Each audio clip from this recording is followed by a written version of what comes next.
Yeah, I think first of all, Patrick, thanks for joining us. Lattice work wise, I think there's lots to explore today. I think the main thing for us is mainly to just welcome you generally to kind of the crew. We have, I think, from our perspective, um, we're really excited to hear about the book.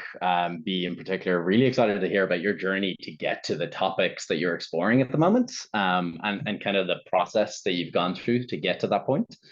And I think, Blas, as well from a lattice work perspective, there's so many multidisciplinary overlaps with how you think about the world. There's tons of areas that we'd love to explore, that I'm sure will just unfold throughout the call. So I think just to kick it off, it would be good to get a sense really of your journey.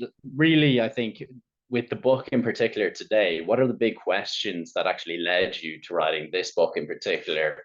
And kind of why this question, why now, and just to give us a sense of a few of the areas and milestones of the journey along the way. Brilliant. Yeah, thanks, Paul, and thanks, Blast. Great to be with you all at Latticework. So this book is really a culmination of over 20 years of reflecting, observing, participating in leadership development, in coaching, in psychotherapy, and embodied work. So these are all the questions that I've been asking since I was a teenager, like even 12 years of age, like looking at leaders, kind of going, why do we follow these ones and not those ones? Why do certain teachers and certain coaches, certain role models and mentors, why do they have a particular presence about them? And we can see that presence and we can trust it. And then some of those people actually can then go and connect with me and with other people. And some of the best ones can adapt and change the ways that they connect while also being authentic to themselves. So it's kind of been a long, long journey of thinking about it, often looking at dysfunctional leadership, experiencing poor teaching or poor mentoring or poor coaching, and kind of going, there must be better ways. There definitely are better ways to this. So yeah, in some ways, it's kind of like, yeah, way over 20 years of work. Like I'm 41 now, and the book's coming out in a couple of months. So it's bringing together my professional work as an executive coach, a leadership consultant, a psychotherapist, stuff from a cognitive perspective, from a very somatic, embodied perspective, and then stuff from kind of a deeply spiritual perspective. So like, what's it like to explore and create the conditions to uncover the true self that we have? So lots And of that kind Patrick, of stuff. really quickly, because I think it's so interesting, like just basic motivation. That is not the normal reaction a 12-year-old would have, right? For that question to even be in your head. Like, Yeah. are your parents in some sort of field related to this? Is it just natural to you? Like, why do you think that was the lens you took as, a young person Yeah. looking at leaders? My parents aren't particularly in a field around this. I remember being 8 years of age and thinking that meditation seemed really interesting and just trying it out by myself and no one had ever showed it to me. And sitting on the shed roof, the lotus position, going, I wonder what this is about. And going, I feel really calm and peaceful. So, like, if you go back to, Myers Briggs, regardless of its validity and reliability, there's something to it. So I'm an INFJ.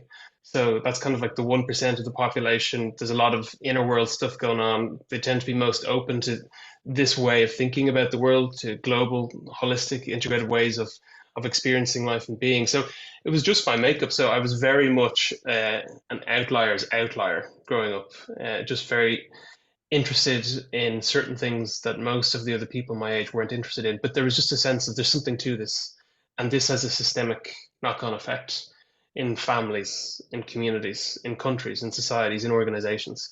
And I started working when I was 14 in my summers.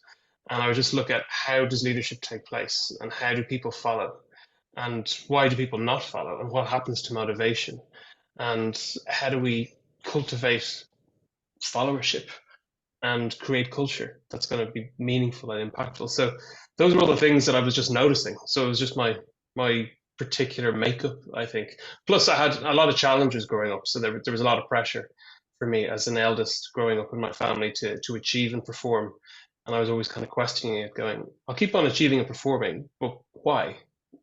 where are we trying to get to with this? What's the end game? Yeah, it's interesting. We'll get to the book quickly, but it reminds me of a conversation I had recently that as a parent, I have two young girls, and even this notion of like positive descriptors can have like a shadow side, right? Of like, you are smart or you are strong or whatever. Like, that's great and positive on the surface, but if you struggle in a class, like, oh, I guess I'm not smart or whatever, it forces you into like certain boxes or something like that. And just this notion of like, be careful what you are, right? Like, so anyway, not to get us too off track, but You're right on track. I have a whole chapter on that, looking at personas and identities, and then the shadow of these. So absolutely. cool. Yeah, let's dive into 20 years of we research. will get, there's a whole piece that I want to explore with you, Patrick, around like authenticity, because you've just thought about it so differently from my experience. And I think what people won't realize is myself and Patrick say it all the time. He's been teaching me how to do it. I'm kind of the stupid person going around trying to figure out how to do it blindly, whereas Patrick's actually telling me what to do. And we've been doing it for years. So we've kind of explored a lot of this, like through dialogue effectively over the years. And I think you've embodied a lot of this in a way that's so interesting to explore. And one of the elements is authenticity generally. But let's part that for the moment, because I want to stick with kind of really the early influences, Patrick, in terms of like, one of the things that I've always been fascinated by is your passion for writing and your passion for reading as well, as a source for those answers, as you're asking that over the years, right? And you also have a very wide breadth in terms of the reading that you may have done in the early years. So I'm wondering, could you just kind of bring us through a bit of a journey of how you kind of came to those practices over time, and ultimately kind of how it's led to obviously elements of the book, but more importantly, kind of your growth over time. Yeah. It's like, how long do we have? I could talk for a long time on all this. I suppose fundamentally, like, my life scenarios as an adolescent led me to really explore meaning on a deep level. It was critical for me because I was achieving in academics, in athletics, in music, just ticking all the boxes, but I was deeply unhappy. So that led to kind of a deep spiritual search and hunt. So all different world religions, all different practices, Tai Chi, Buddhism, all the different things. And reading poetry and reading existentialism. So they were kind of my early readings. I remember one time reading the book of Ecclesiastes in the Hebrew scriptures and thinking, wow, this is fantastic. These are all my thoughts right here. Meaningless, like chasing after the wind. Everything is meaningless. I was like, okay, great, let's go. And there's just a whole complete deconstruction of every element of life and going, so what are you going to do? I've had it all. What's important to do? And that was my question. So I was moving in from spirituality to poetry to Viktor Frankl and logotherapy, and looking at, why do we keep on going, and why do we push through when we're suffering so much? Looking at the nature of suffering, passio. I was always constantly interested in etymology. So passio from the Latin to suffer. So what do we care about enough that we're willing to suffer for it? Vulnerability, where are we? We're not weak, but we're wounded, but those wounds can become wounds that heal other people. So what is it within us that allows us to keep on going when we come through significant challenge and change? So I have a chapter in the book on that as well, on challenge and failure. And so these were the topics that I was always thinking about and wondering what's most important to invest skills and energy into, because it's endless. Because I remember at a young age being offered a job in Goldman Sachs. I'm thinking, well, if I wanted to be very wealthy and if I enjoyed this, it'd be fantastic. It'd be great. But I don't think that's the only point to life. Although I had thought that when I was a young teenager, I was like, I'm not so sure if this is the only thing. So there was just a lot of reflecting on what is important. And, to use an Aristotelian approach, like, what's the good life? What does it mean to flourish? What's the mix? Is there an objective meaning, or is there a subjective meaning? How do we find it, and how do we apply our lenses, our life experiences, the different identities that have been shaped in our context, in our family, in our work experiences, in our social upbringings, and how do we make choices as a result, knowing that there's no such thing as perfect set of choices? So these were all the really existential philosophical things that I was thinking about. So I was always exploring on these levels, while at the same time studying international commerce, focusing on strategy and leadership, and becoming a banker, and then moving into strategy consulting and human capital consulting as well. So lots of different things going at the same time. So that kind of it's so interesting in a way, because I think a lot of people, from a lattice work perspective, a lot of people relate to the idea of having lots of questions, right? But one of the challenges that I often hear about is like, but then how do I find a language to be able to answer the questions, right? It sounds like a simple thing, but like ultimately, a lot of people may not have that feedback loop with themselves to figure out some of the areas that you're, because ultimately this is about introspective kind of work, and also about contemplation generally.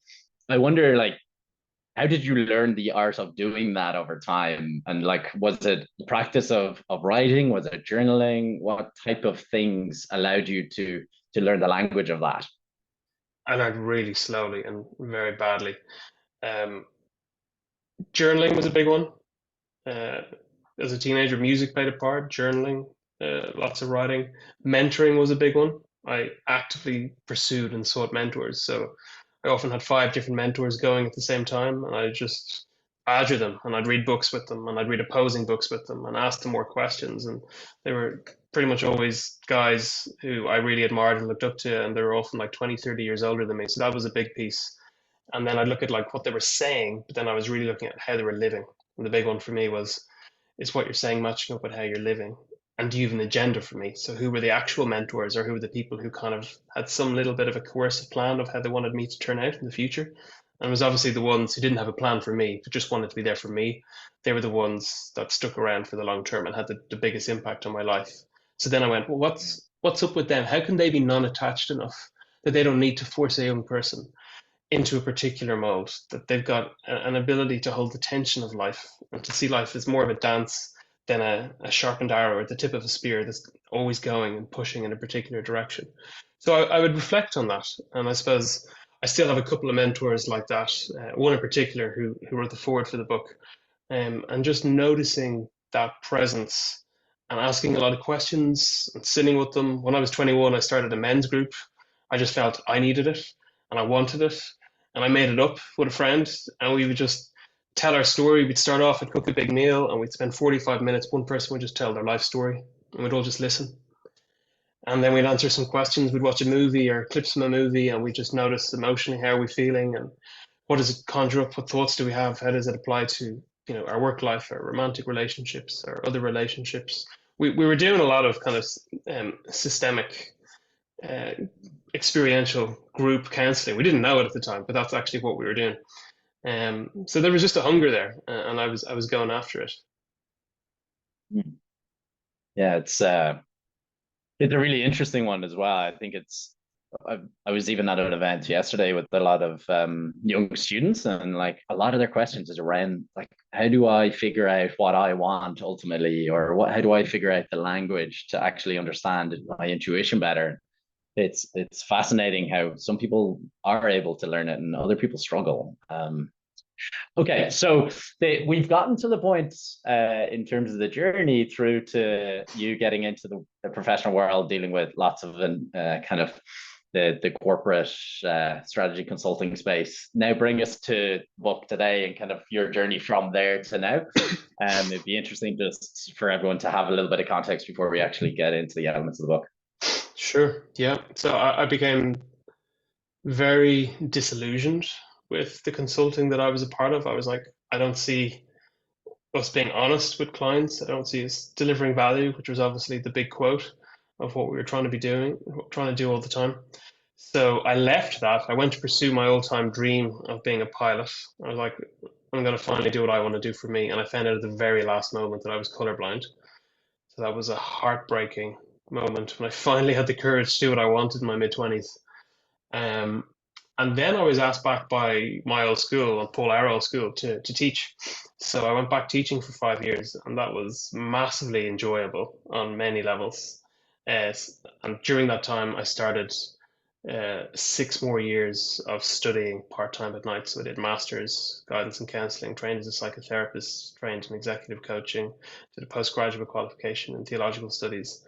And so all of those different epistemologies helps to frame, to codify, to clarify what makes sense, what works.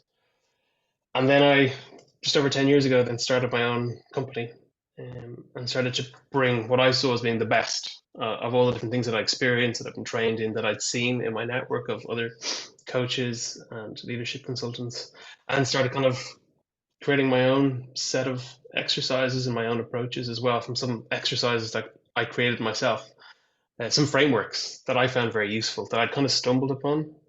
Like one of them is like a classic one, ontology and epistemology, and this is in the book. So, questions like, what narratives did you inherit from your family about what constituted the good life growing up? And then like breaking it down. What did you learn from school? What did you learn from your community? What did you learn from your society? What were the narratives and the messages?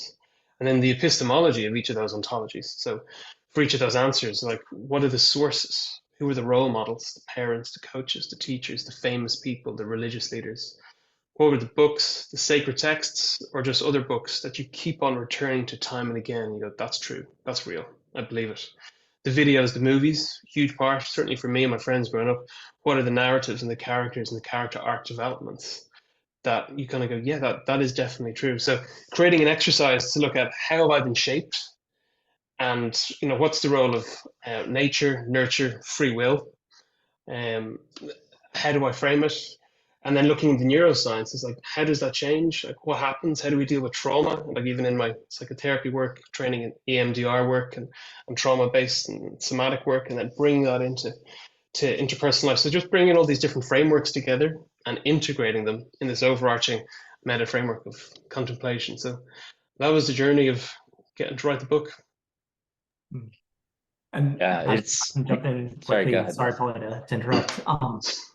Maybe, selfishly and hopefully maybe concretely and usefully for the group too, like, is there, from everything you've learned and all these practices and frameworks, like, again, like, I consider maybe probably my most important job to be a father, to be a partner.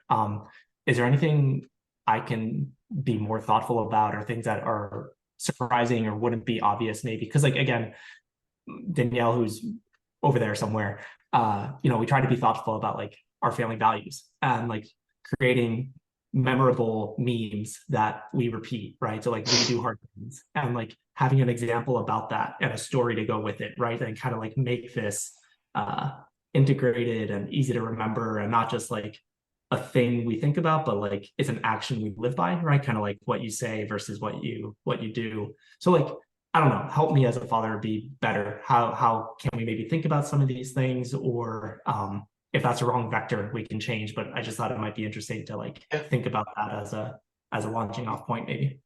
Yeah, absolutely. Yeah, there's loads of points. So the one or two I'll mention now, they're not the most important, but they are important. I'd say mirroring is really something to be aware of. We've got up to 34% of our brain cells are mirror neurons, and so there's so much being passed on, particularly when we're parents, but in one-to-one interactions.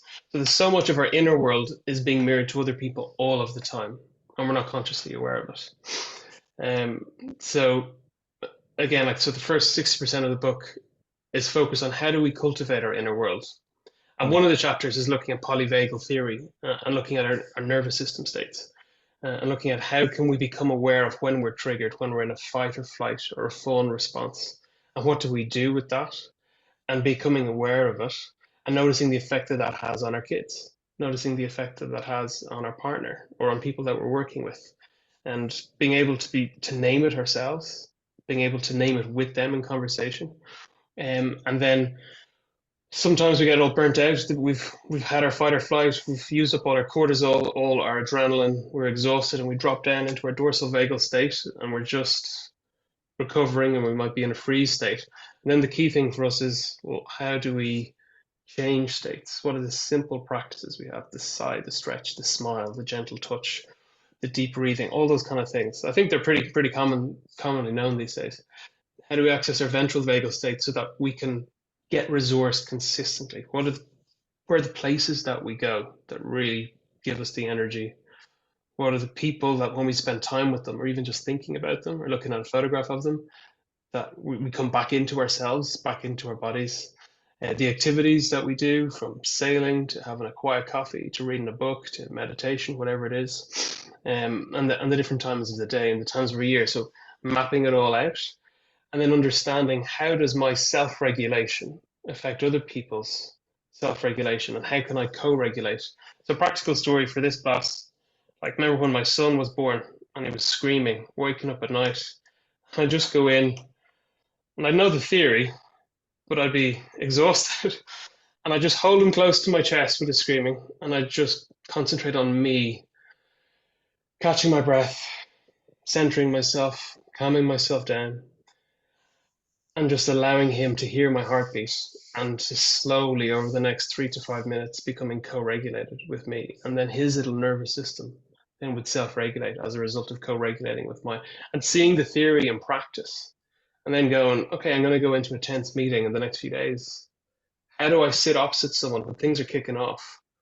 And how do I move from a reaction to just having a little bit more space to be responsive in the moment, to noticing how to be contemplative right now, not trying to force an outcome, not trying to make it being in control, but also not running away and being detached, being non-attached.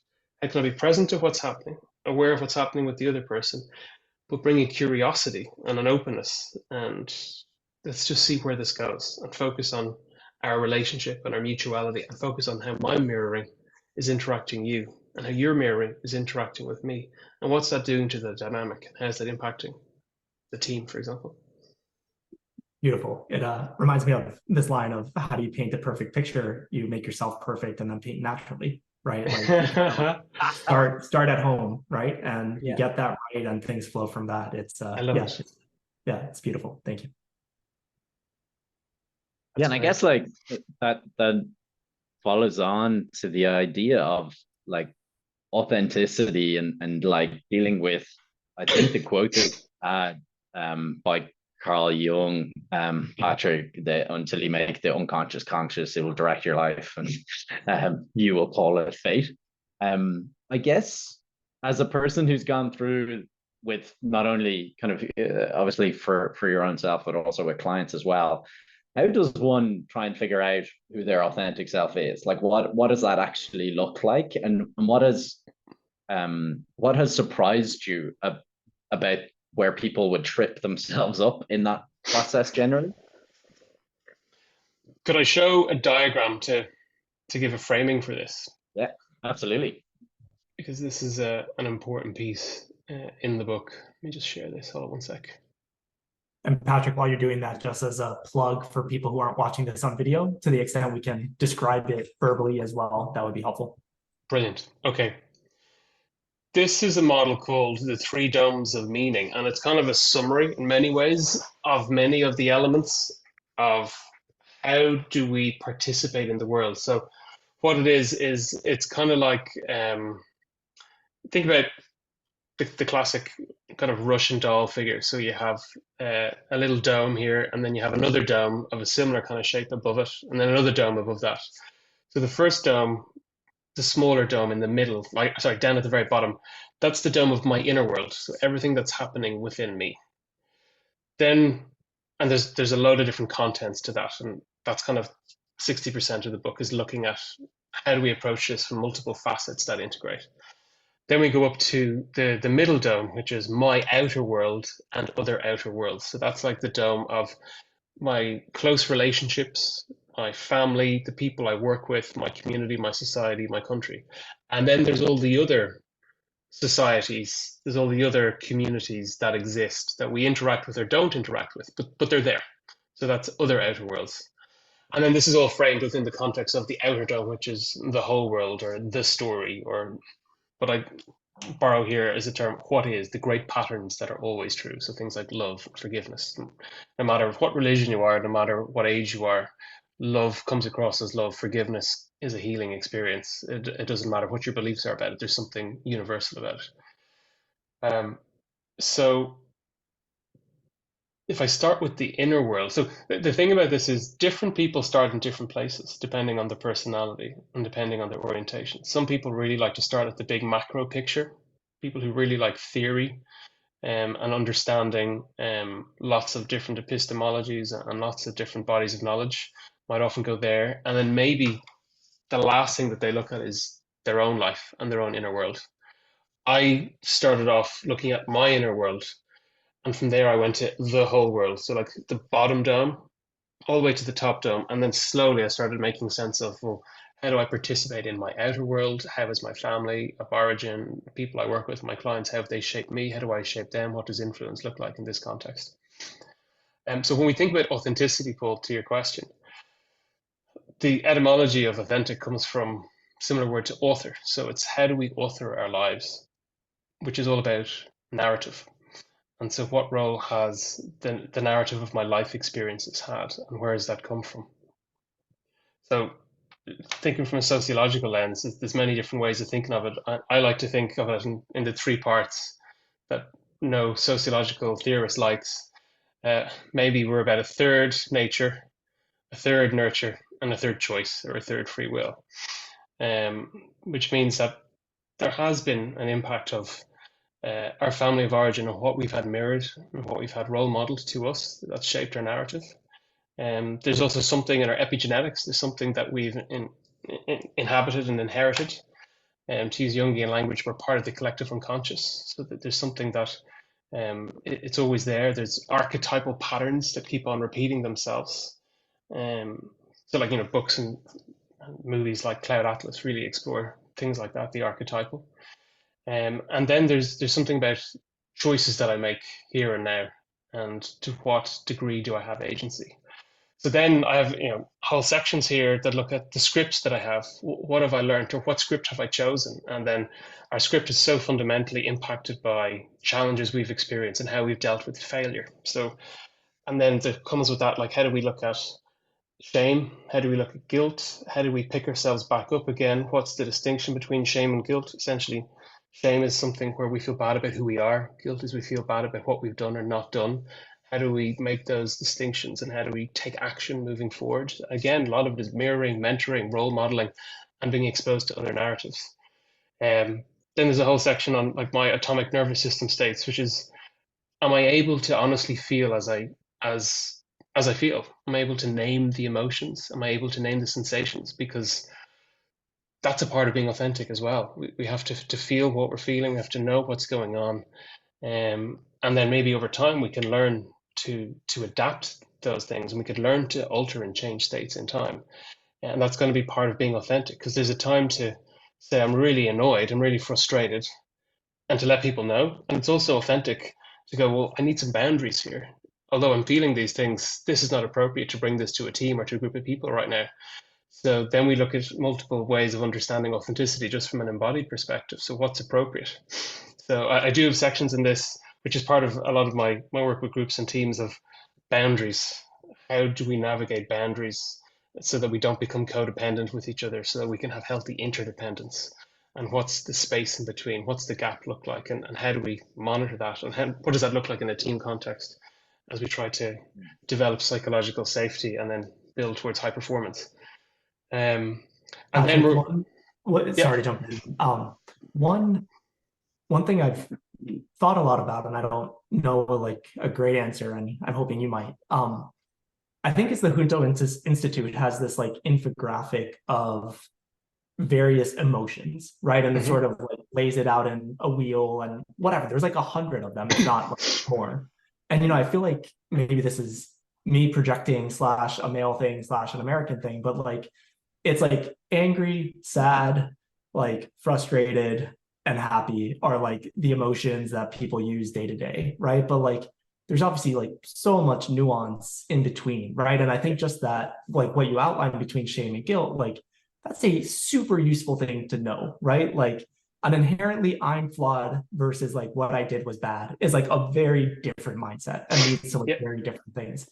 So with that preamble, like how do we teach emotional awareness / nuance? Like how do we understand the difference between rage and frustration, or not even to make it that extreme, but I think a lot of it is just like awareness to begin, right? Just even knowing that's a question to ask, that is this, or like what am I feeling and what does that mean, and like where does that lead? So I don't know. How would you maybe think about that? I love the question, boss. I think we're back to thinking about our kids because it really does start in the first 5 years of life. If we look at like bioenergetics and look at trauma stored in the body and all that kind of stuff, emotions very much are mirrored and role modeled.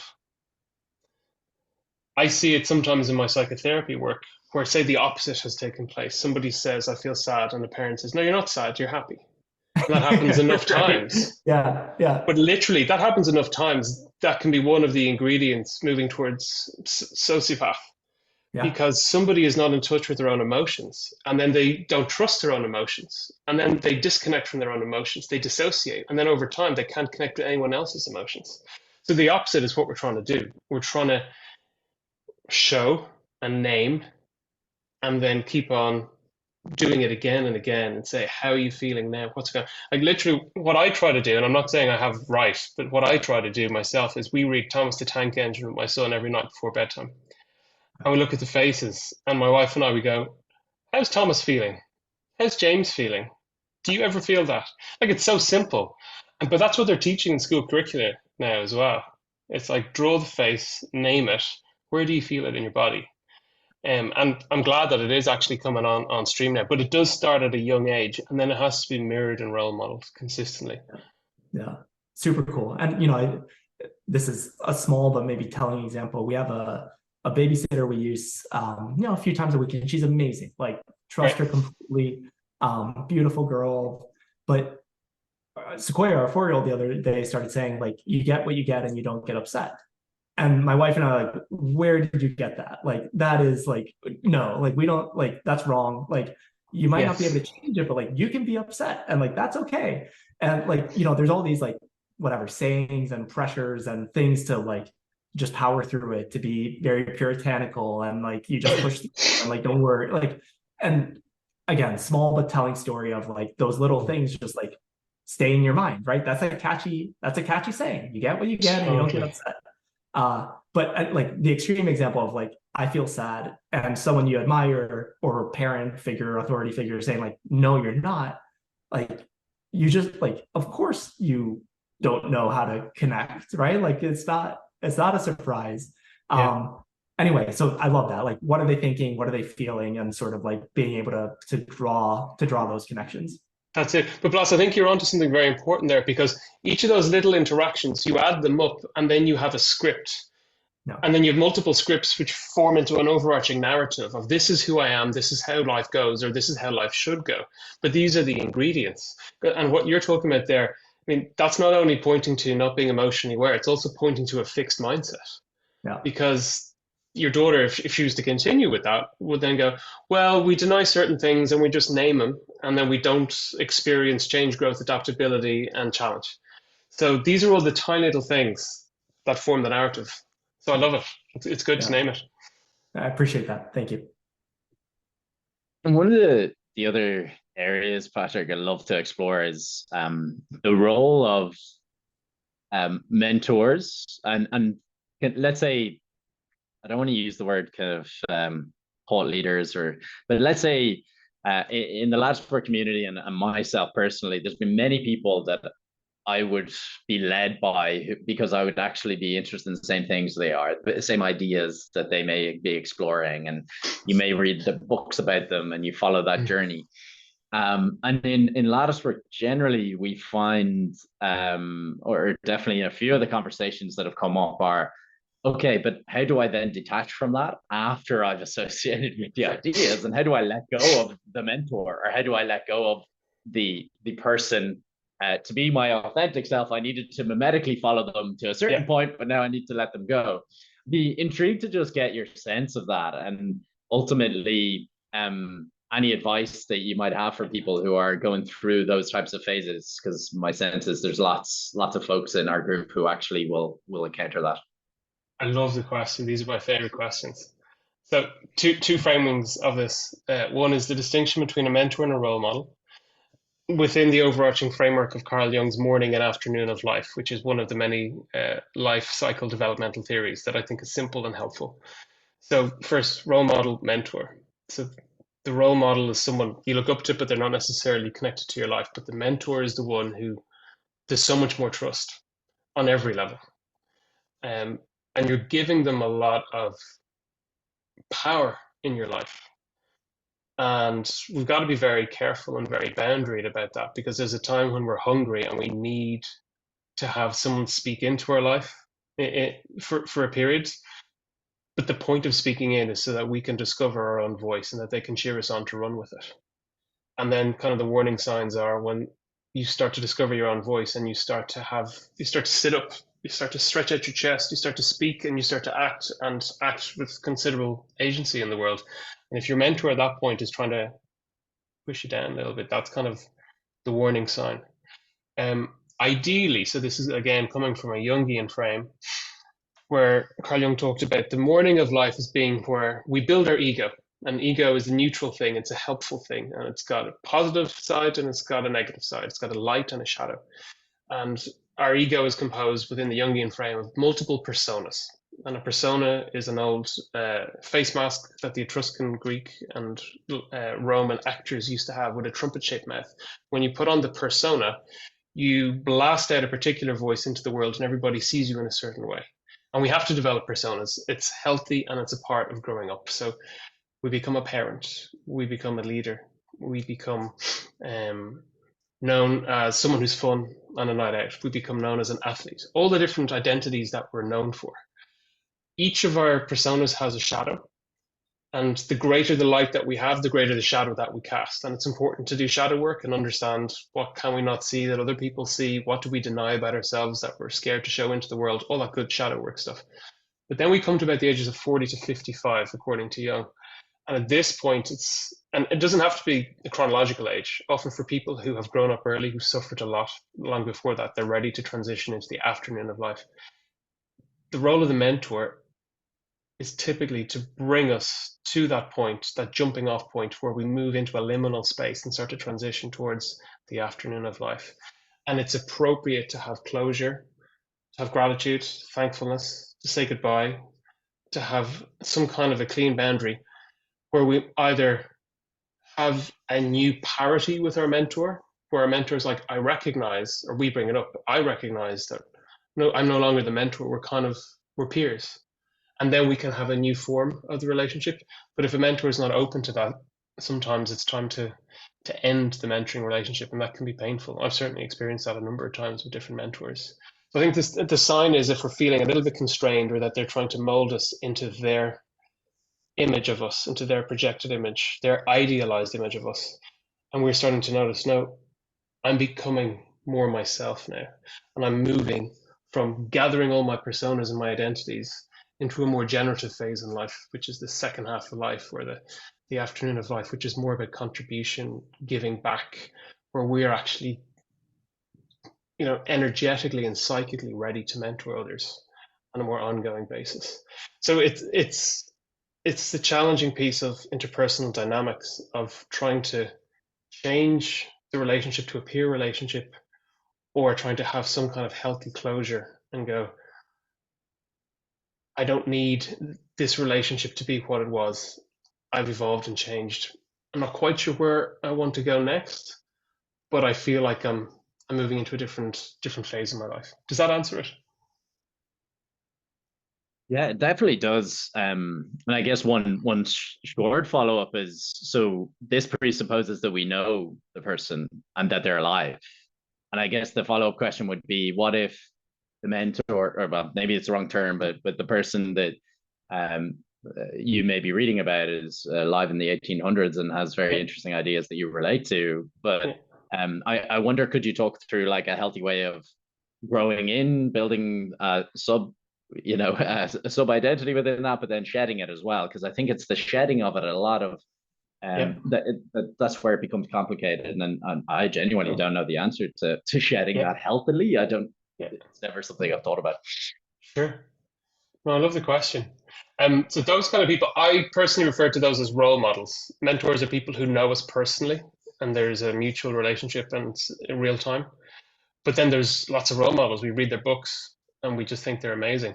I think that's where this three domes of meaning that we were talking about a few minutes ago comes in, because we have to acknowledge that the outer world of these other people, their worldview, their ontology and epistemology, their take on reality was relevant to them.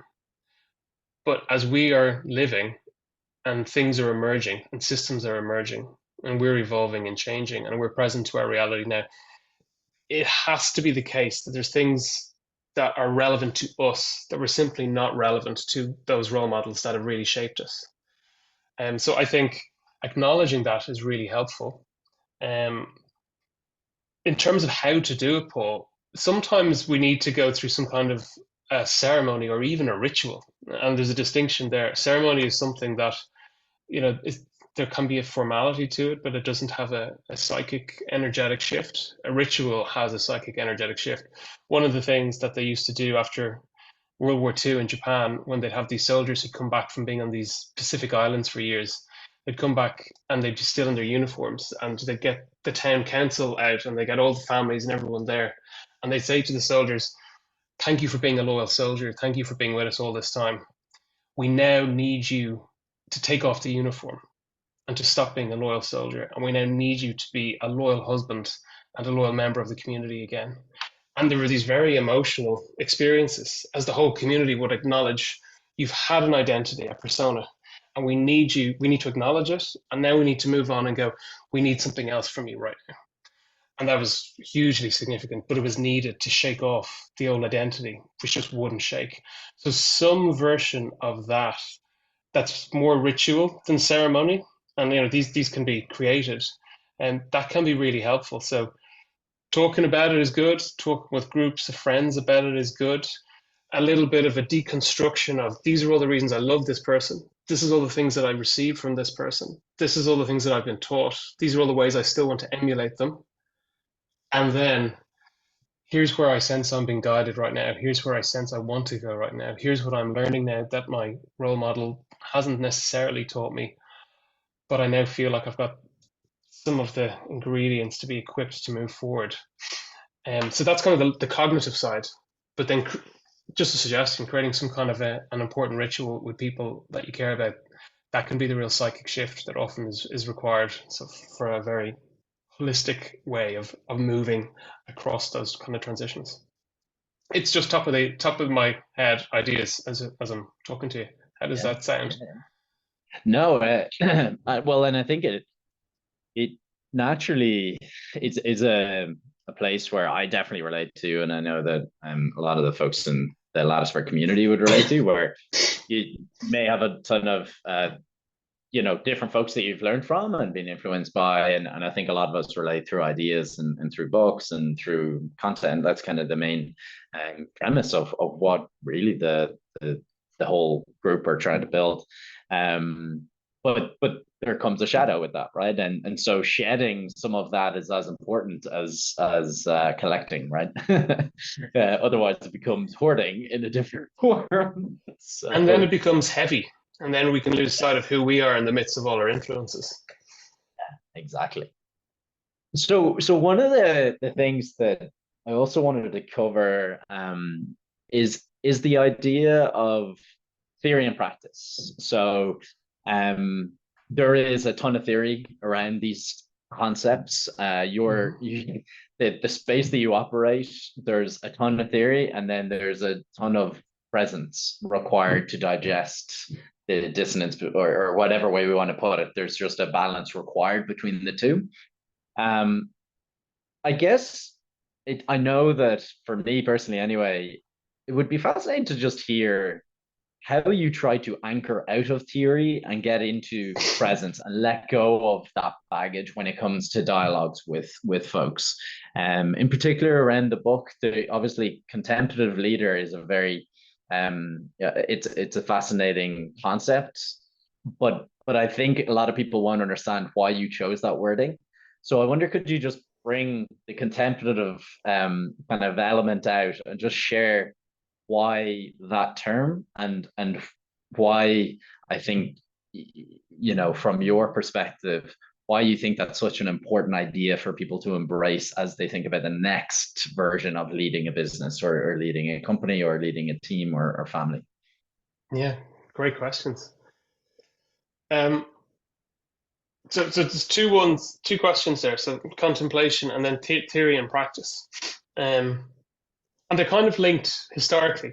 It's funny because we're talking about this in a very conceptual level, but most of my work is about taking a bit of theory and then it's all practice and it's all embodiment and it's all seeing what does it do with us and how do we relate to it and how do we change as a result. Um, Historically, I have an appendix in the book looking at the origin and evolution of contemplation and contemplative practices in the Western world for the last 2,000 years.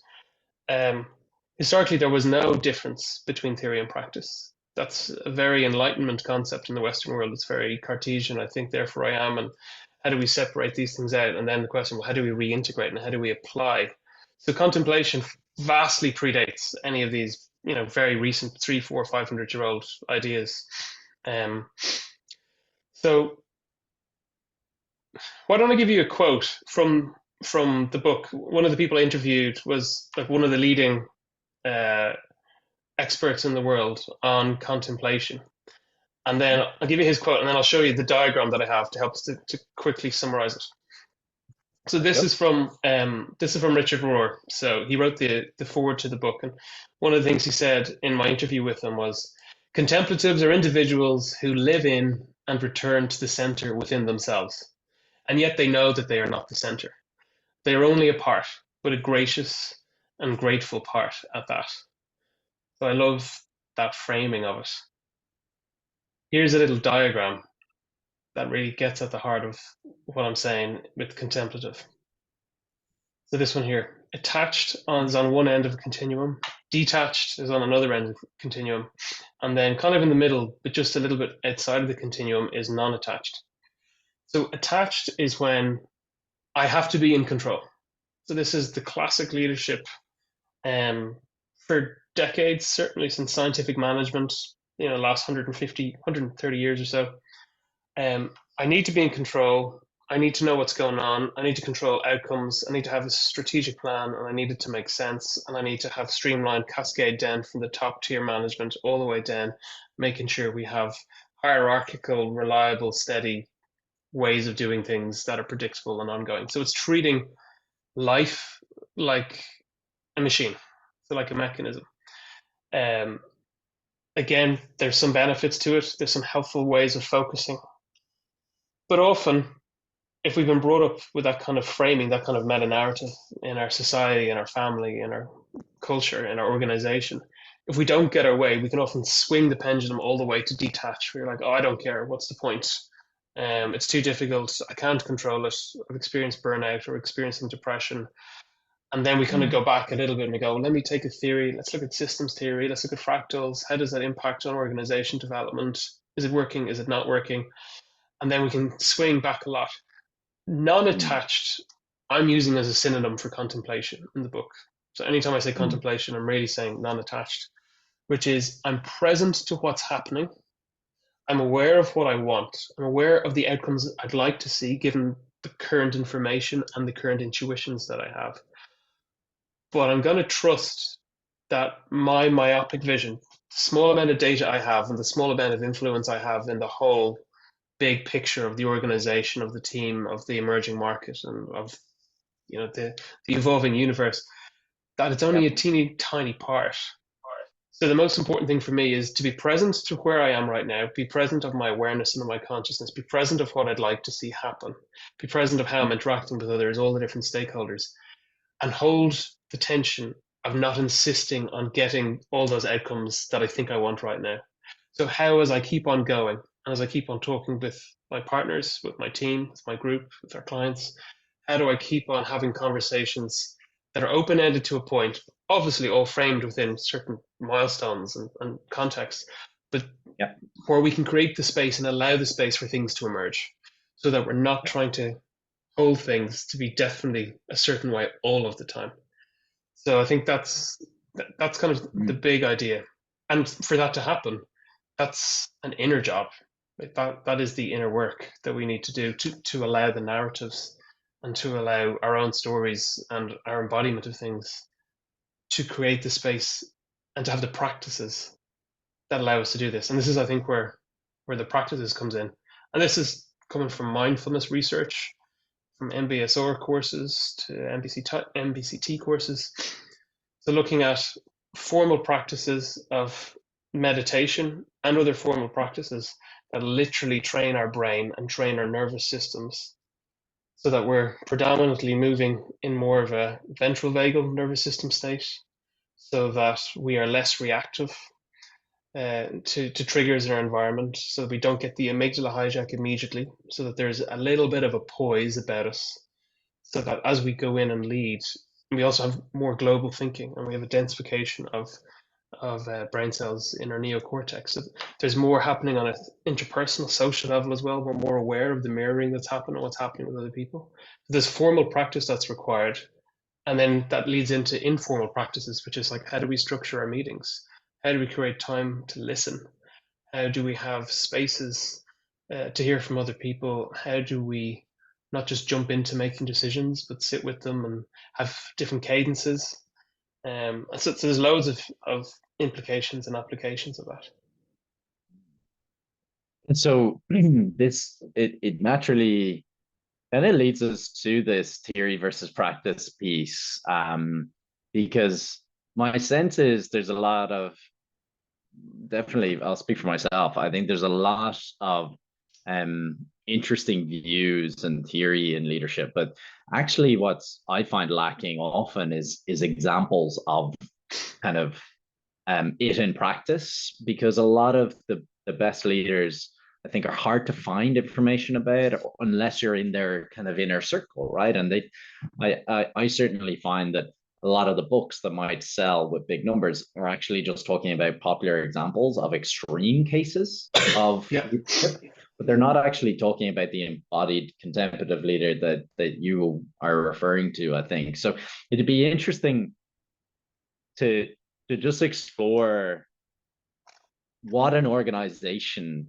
looks like when it's built like by a contemplative leader, and what you're noticing are the patterns that actually these folks weave into the system that look unusual. They may be small differences, but actually make a big difference in terms of its ability to operate.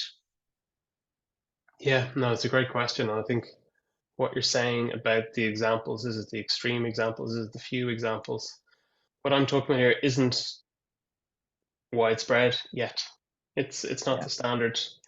It's not how most successful organizations operate today, but I think it's where they're moving towards.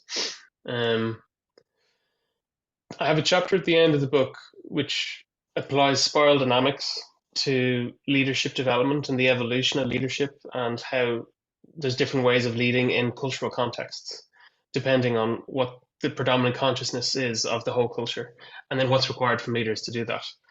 I think the reality of what you're talking about is, and this is subjectively from my experience so far, there's a growing number of leaders who are actually, whether consciously or unconsciously, leading in contemplative ways. I got to interview a few of them for the book, so I have 5 different interviews in the book. For all of them, yeah, absolutely every single one of them, the tension consistently exists between where they're at and where their organization is at. And so that's what they're sitting with every day. That's kind of their informal practice every day, where they would like to be themselves, where they would like dynamics to be team dynamics, where they would like the quality of conversations to be, the awareness to be, and what's actually going on. So I think one of the key things right now is a lot of what I'd see as the most helpful leaders are the ones who are able to adapt and go, although I'm at this point, and though I've got these perspectives and these ways of doing things, how can I almost have a little bit of a servant mindset, but also have a highly trained consciousness or awareness to kind of go, what are the different groupings of people in my organization? What do they need? And what is it that I can offer them?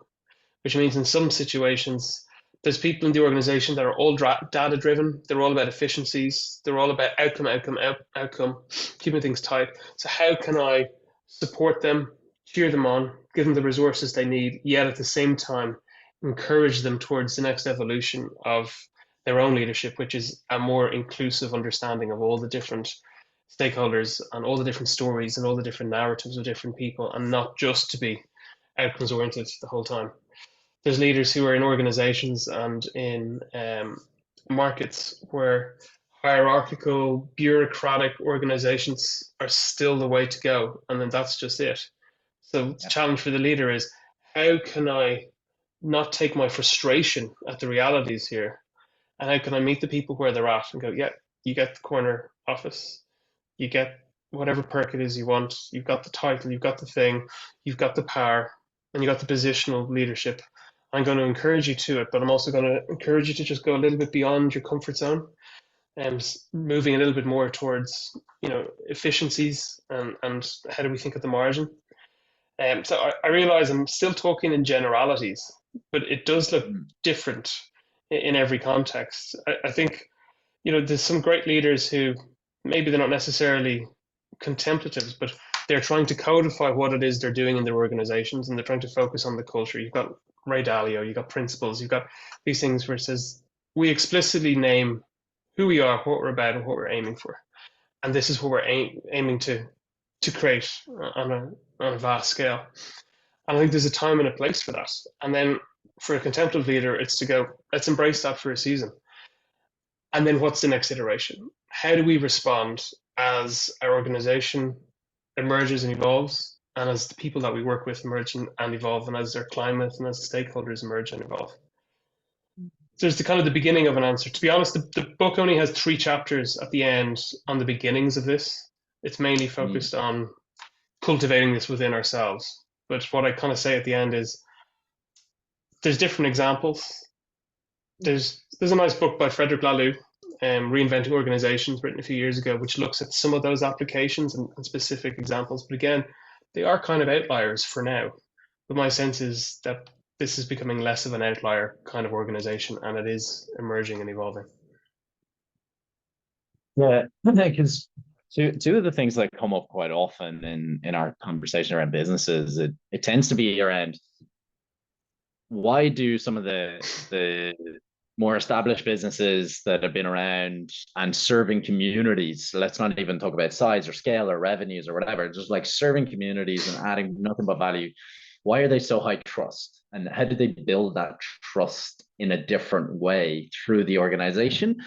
And the other piece is really around how do they mature away from the founder and the transition away from the person who had to put a form of structure on it, and then how did they embrace that the phases that happen.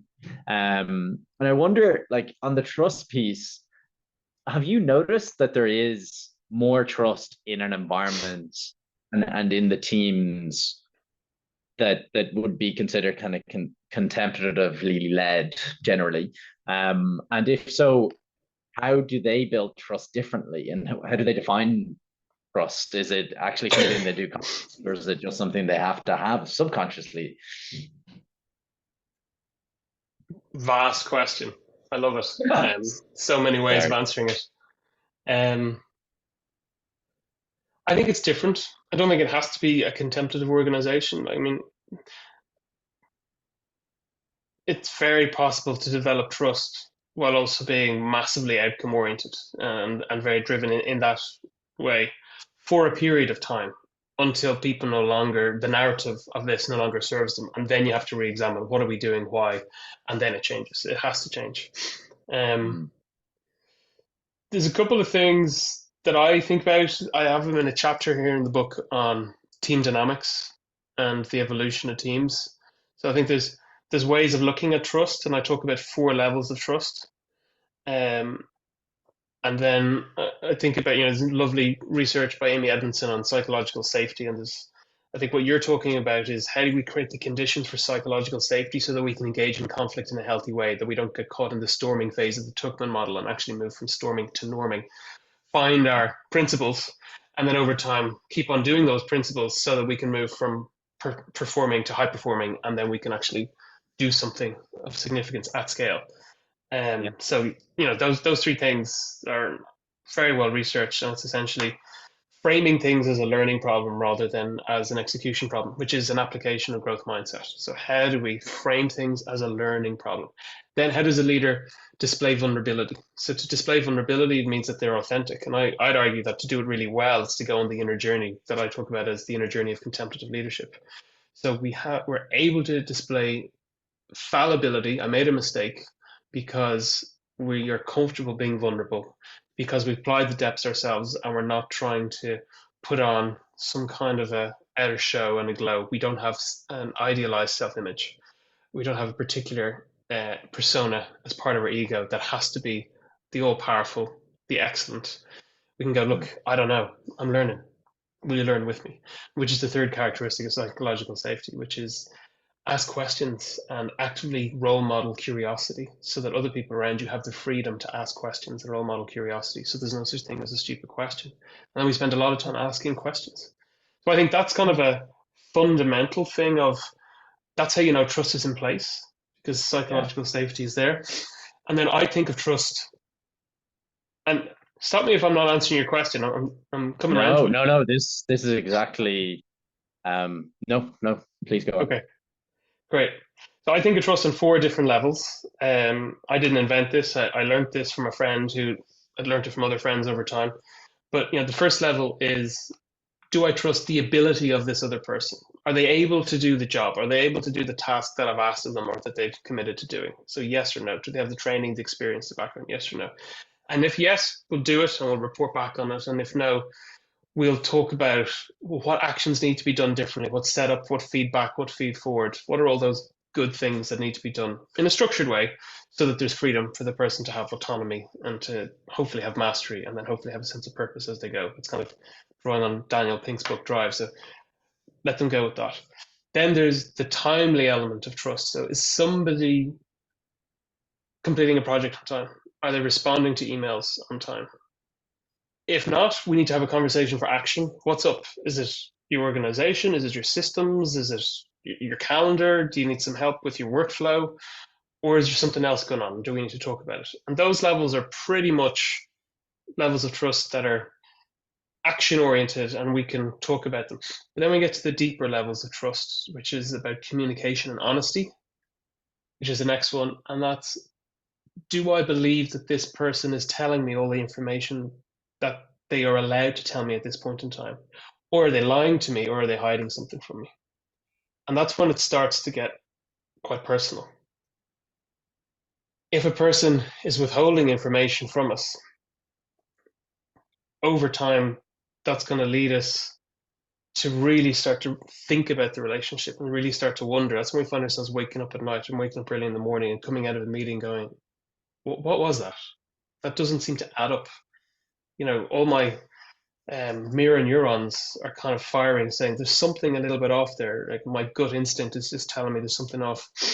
And if there's a breakdown in this level of trust around communication and honesty, we need to have a conversation for closure. We need to identify what has been going on that if it continues to go on, it's just going to have a massive rupture in the relationship. And these are really difficult. Today I'm preparing for these conversations with a team of 6 people next week, and we're going to go down through this trust model. These can be really difficult, but they can be managed well.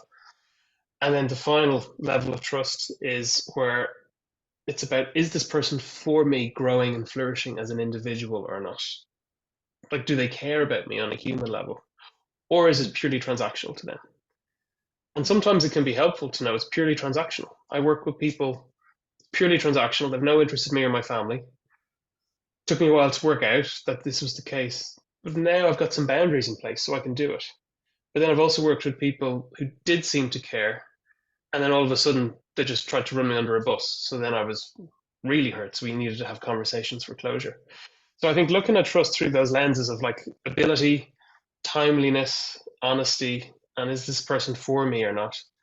That's really, really important. And when there's a breakdown in those last 2, we need to have conversations for closure. We really need to think about what's in the way, what reminders of the past are here, what's the ongoing conversation that never ends, what's the elephant in the room that's not being named. There's a whole series of things that we need to identify. And I think combining this with what do we appreciate about the person? Like there's great research, the Gottman Institute, we need a ratio of 5 positives to 1 negative or developmental in our interpersonal dynamics just to maintain a balance. So framing the trust conversations in the context of, well, what do we genuinely appreciate about each other? That can be really helpful. Like my wife and I, we were only joking the other day where I said something to her and she didn't like it. I just went, oh, sorry. I just named 5 things I liked and 5 things that were good. And she's just laughing again. Okay, just because we all know the theory doesn't mean that you can just get away with just naming any 5 things you want right now. But there's something important about framing breakdowns in trust within the context of appreciation as well, if that can be done healthily. Yeah. Beginning to address it. Yeah. Well, and so the piece that I think it would really be interesting to explore as well is I think a lot of people in Latticework in particular will relate to the idea of kind of building organizations of trust and then having high trust high trust relationships and networks, right? Because effectively, some will be entrepreneurs, some will be investors, you have to trust at a very high level if you are at a certain level in the system, because without trust, then what are you doing? Like ultimately, I think most of the games that people are well, games is the term I use, but most of the people who are living their purpose within the group are trying to find areas of high trust and increasing levels of trust over time as a network. And I guess the thing that keeps kind of coming to mind is in some of these higher trust environments, because somebody who has high trust is typically they have achieved master or at least are close to achieving master because they've gone through lots of elements of the journey and they're probably let's say experienced. Increasingly in today's world, we're in other countries, but still working with these people. And also people are going out outside of big organizations. So there's less formality to the network. I wonder, have you come across within your work decentralized trusted networks, and like what are the unique elements when two contemplative leaders are operating in, let's say, 2 different countries or 2 different parts of a business? What's the difference between how they'll interact healthy in a healthy way relative to how, maybe the kind of average business that may be that, let's just say, not as not as forward thinking in terms of their approach? How will they interact? Yeah, it's again, brilliant question. So decentralized trust, is that how you framed it? Yeah, so hopefully it's clear, but I think like if I essentially Latticework's a good example, right? Decentralized structure. Let's say there's a couple of hundred people around the world and lots of different disciplines, but actually there's many people who collaborate, and so we actually, in a weird way, I'm sure people are on different journeys to be leaders themselves, but we're all operating independently, right? But we all have a very similar mindset generally. So yeah, that's kind of, I would say there's um and I just think about the next 20, 30 years, 40 years for the next generation, it's going to be nothing but an increasing level of this that they're having to navigate. So yeah, I just wonder whether that's something you come across, and whether you've kind of thought about it for that future leadership kind of model. I'll be honest and say I haven't come across it too often because most of the organizations I work with, they're big organizations and they're standalone and they have stakeholders and key clients. So not that often. I've come across it from networking systems where there are loose affiliations, but high levels of interest, high levels of overlapping values. A similar take on life, a similar, to go back to my domes thing, very different inner domes and inner worlds, but very overlapping outer domes, and a desire to connect with lots of other outer domes, a clarity of their home outer world, who their core family and friends are, and who the core relationships are, and then just a a place from which they can share a lot of these values and have very interesting conversations. So it kind of sometimes it looks like chaos, but it also looks like chaos theory and practice. There are patterns that emerge over time. They're just very hard to spot until you're in them, until you're in the midst of them. And then it's just it. I think back to your point, it's the mutual interest and the mutual trust. They're kind of two sides of the coin. And then over time, synergies or emerging themes seem to almost out of nowhere take place. But I mean, that's how evolution happens. Just loads of multiple mini experiments, and eventually a few of them work out. I think the key to it is there's an attraction, there's shared interest, the shared values, as you said, and then there's a willingness to participate without much of an agenda, to just see what emerges, which I think really is the very essence of being a contemplative leader. I'm not trying to force, I'm not trying to push, I don't have a particular agenda, but I'm totally aware and present and ready when things emerge to go, let's take all my tools, capabilities, experiences, use all the vehicles, press go, and make something happen, a project, a business, an organization, a community project. And then I don't need to force it to be this big thing, and I don't need to be known for it globally. I can just let it go and then go, right, let's continue to operate within the ecosystem. So that's to me the most exciting thing, which is, I think, from my understanding of the lattice work, what you already have in place. So I think that's magical. Like I call that in the book the interconnecting leaders in the final chapter, and how it's a very emergent trend in leadership, but it's very, very rare, extremely rare. Some of the researchers say it's less than 3% of leaders who are able to do this. So. Yeah, it'd be exciting to see for the next generation, like where that goes. So two final questions, and then I'll let you go because I know we're running out of time.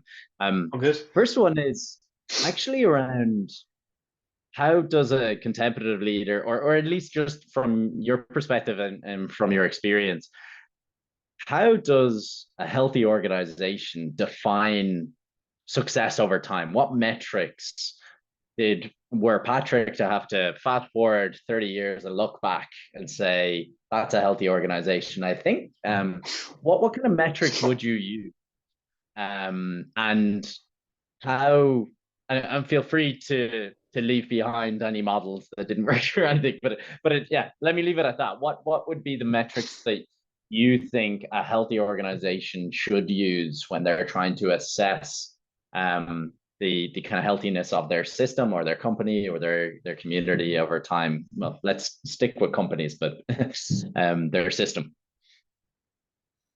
I love the question. Again, so this is purely obviously my subjective perspective on it. So absolutely, yeah, no, totally that's disagree. I go back to what's the purpose of a company, of an organization? I go, what's it set up to do? Many answers. My way of thinking about it is it's to bring people together to create something good for the world that works on multiple levels, not just purely profit. A lot of the business schools I've worked with in the last while talk about purpose and profit, and it's become a bit of a buzzword, but I think it's got to go a little bit deeper than that as well. I love the old Hopi Native American understanding of making a plan and thinking about how's it going to affect the seventh generation ahead. Like, what is the longer term impact? And even from a cultural perspective, Eastern countries are much more long term oriented than Western countries have traditionally been. So if I think about this question, I'm thinking about the holistic picture. I'm thinking about what's the overarching framework? Like, how has our company contributed to the ongoing survival of our biosphere? I think that's going to be pretty crucial for the next generations. How within that have we created systems that are agile enough to be emergent, yet that are rigorous enough that we can go for a sprint for a period of months and years, aiming for particular milestones and aiming for outcomes, yet at the same time not so rigidly holding onto them that we force climate, that we force people, that we force local economies to behave in ways or to be manipulated in ways that, from a Gestalt overall perspective, are just more destructive than constructive. So the actual metrics, obviously there's got to be stuff around your classic, your P&L and your balance sheet. I think there's got to be a piece around what are we doing to the fabric of our society, of our local community. I think there's got to be, and there's different ways of measuring it. You can look at mental health, you can look at well-being, you can look at bringing lots of different things together. You can look at things like what's happening to loneliness, what's happening to depression levels in adolescents. Are we helping adolescents to move into adulthood? Do they feel like they belong? Do they feel like they're part of something bigger than themselves? Do they see narratives that are compelling? Do they see role models and mentors and leaders that are not out just for themselves, but that have something about them and their perspective that's generative, that's kind? I think kindness is huge. That there is some kind of distribution of wealth, that people feel like they're being rewarded well for their hard work, and they don't feel like it's only or always a pyramid scheme. Yeah. And I think there's a lot of tensions in that, and that has to change over time. There's times when it's entirely appropriate that the people at the top get paid a lot and get paid the most, but if it's 2,000 times the people at the bottom, we need to maybe ask some questions around what's this doing to the fabric of our community, and then what's the long-term thing that it's going to do to the values that we espouse and to the values that, say, the lower paid people in the organizations. How are they going to have enough energy to look after their kids, to do proper mirroring, to co-regulate their kids? How are they going to have the time to recreate? And so I think thinking from those big perspectives is going to be helpful. But I really do think that, I was talking to Margaret Wheatley about this yesterday, and she's constantly talking about what are we doing about the biosphere? What are we doing about climate? Because unless we do something that is actively and tangibly tapping into that, 100 years, 200 years time, we can have all the other metrics we want, but if our great grandkids and great great grandkids can't breathe the air and drink the water, it's going to be a bit of an issue as well. Yeah, no, absolutely. It's fascinating how much of that comes down to defining success with different time horizons, and then seeing the alignment of success through a 5-year lens, a 10-year lens, a 15-year lens, and contrasting what might be true for 40 years is very different to 5 years. And I think naturally a lot of us, definitely me anyway, I'm kind of biased towards that longer term time frame. But I think that where I've made the best decisions, it's been actually not just defaulting to that, it's actually saying, does this make sense in most of the time frames, right? And not just a 50-year time frame, which I think in certainly it's attractive to have all these notions for your master plans, but it rarely works. It's kind of useless more often than it is beneficial. But I think when it comes to a lot of what you're talking about, it's about defining what the indicators of progress look like in each of those periods, but actually assess the overall effectiveness over one period, right? And so it's I really love how you kind of frame the overall view on it. Okay, so final question for you, and I've wanted to ask you this for years. So given your background and given your experience generally, there's like your mind is like, I would say you're probably one of the most multidisciplinary thinkers that I know.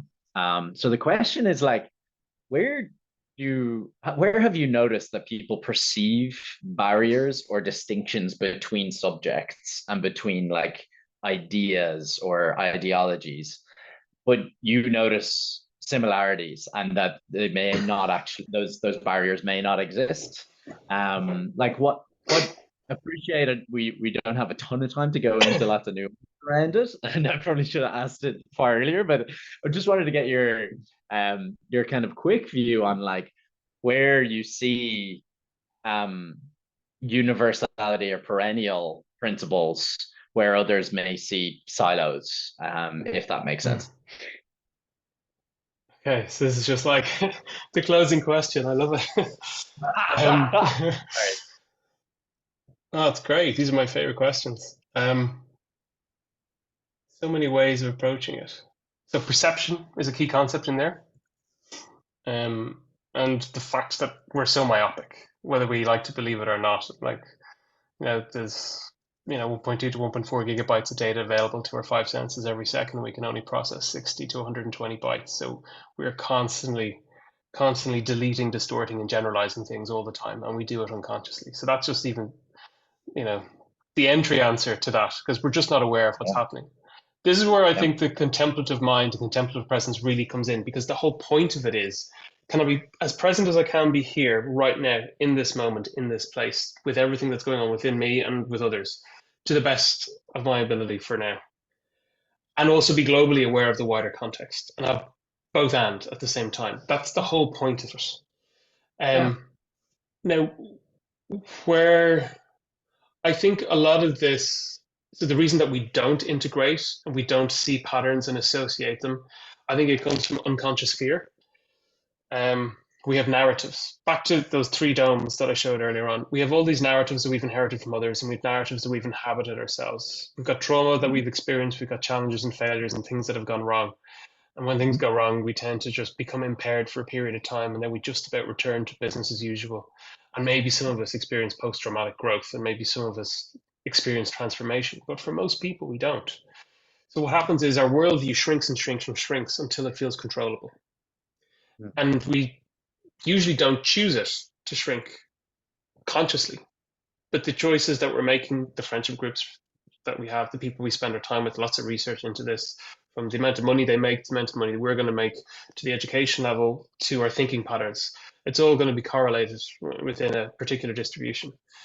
So if we're spending time around people who are afraid and who need to control the world, we will naturally start to do that until we have a reason to break out. And this is back to basic behaviorism, the carrot and the stick, until the motivation to change is so much more compelling than the comfort to stay in the current scenarios that we have. And I imagine that everyone at Blas work has gone through something, and there's a reason why you're all here and you're part of this community, because there's been something in your life, maybe many things, that have compelled you to go and seek out more.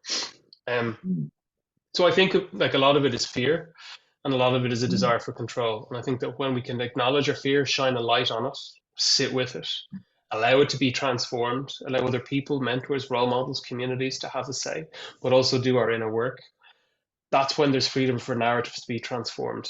That's when the scripts that we have can be changed. That's when we can notice the different states that we have, and we can move from being reactive and triggered and into something that's just much more global, creative, curious, present, and here. And then we can see potentialities. And so I think what happens is the silo structures, I mean, even the idea of a silo, it comes within a mechanistic, bureaucratic, hierarchical understanding of the world that's very kind of from the Reformation to the Enlightenment to modernism. All of these things were helpful and good to deconstruct the world, to move away from quasi-spirituality that was the main meta-narrative going on in the Western world from the Middle Ages into the Renaissance, to kind of go, let's get realistic here. What's practical?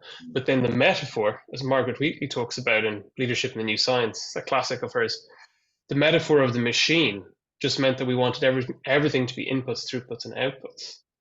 And instead, what we need is a different metaphor. Because when we have a different metaphor and a different lens, then we're freed up to see the patterns. So as Margaret Wheatley says, let's go back to nature. Let's go back to evolution. Let's go back to emergence. Let's go back to chaos. Let's go back to quantum physics and quantum mechanics. Let's acknowledge that we're tiny and there's so much more evolving and changing. And then let's participate in that. And I think with those as our narratives and those as our metaphors, what we're doing our inner work as well, and that's kind of a meta-narrative, that's the context. And especially if we have community, like you have at Lattice Work, if we have community then that's guiding and stretching and pushing, then we will slowly see things emerge within us and from around us. And the next thing we know, we're moving into the second half of life and we're moving into more generative ways of being. So there's a high level picture. No, totally appreciate putting you on the spot, but it's really interesting. And like the idea of systems, just the idea of defining the problem at a different level is really interesting. And I know that that's going to be kind of one of the biggest things that everybody will be fascinated by within the book, right? That you are going at a level that effectively someone can be playful within leadership in a way that I think a lot of books don't create the space to be creative within it. And I think that actually for people with a lot of experience, that language is exactly where they want to enter leadership rather than some of the kind of more mainstream approaches to these things that are almost a list of the 10 top things to Yeah. remember, that kind of stuff. So If I could summarize it in a couple of sentences, like the frameworks and the models are helpful. Integrating them in a meta system is helpful. But as I always say, they're not the truth. They're just helpful ways for us to access it. And then you learn the rules well enough so that you can forget about them and you can live and you can be more human. And I think that's the point. Like more beginner's human mind type leaders. stuff. That's it. That's a contemplative mind. All right, sir. Well, thank you for your time. It's been an absolute pleasure. I know Blas had to drop off just for his other call, but I really appreciate you taking the time today. I think everybody will 100% will attach the details to the book for everybody to go check it out. Remind me again when it's going to be formally available. Is there a set date already? Yeah, North America is 16th of January. So hopefully the audiobook will be out as well as the Kindle and the printed book by then. And you have a series, right? The video elements. Will there be kind of other avenues people can go onto your website and maybe find out other ways to kind of go deeper into the content if they want? Yeah.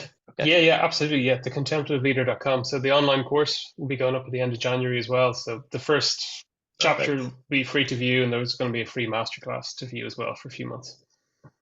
Awesome. Well, we'll share it with everybody. Brilliant. Thank you for your time. And thanks, Emil. I had a lot of fun. I don't normally get asked this many questions in this amount of time. Thanks, exactly. Emil. Sorry, common theme around here. It's great. I hope it made some kind of sense. Thanks, Emil, Paul. Thanks, Blas, too. All right. Bye-bye.